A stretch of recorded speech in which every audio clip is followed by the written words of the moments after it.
Welcome to Practice Tips in Anesthesia. I'm Dr. Nancy Brock.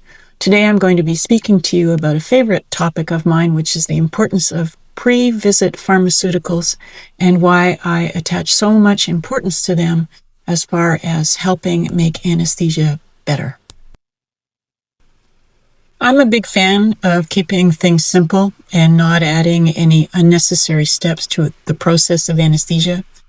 But I think that despite the fact that there are challenges, which we'll speak about, in regards to incorporating pre-veterinary pharmaceuticals into the anesthetic management of our patients, I think that it is well worth the effort. In my practice, I've noticed, and I think of this as somewhat of a game changer for me in the way I've been delivering anesthesia over the years.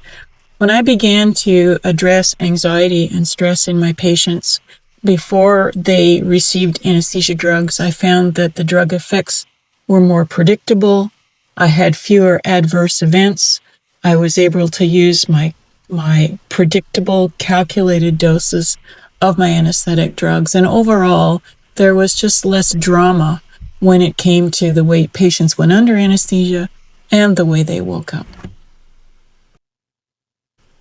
Another reason why we should take the time to medicate our patients at home before they come into a hospital is because of the power of the fight or flight response that our patients generally activate as soon as they pull into the parking lot at the veterinary hospital. So think of a patient that is threatened and is getting ready to run away. So that fundamentally redistributes blood flow away from the brain and to the muscles.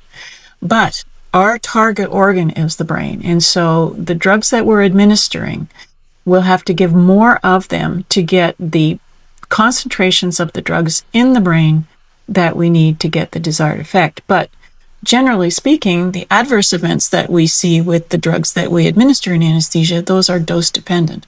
So the more of the drugs that we give dose-wise, the more likely our patients are to suffer effects that we'd rather avoid.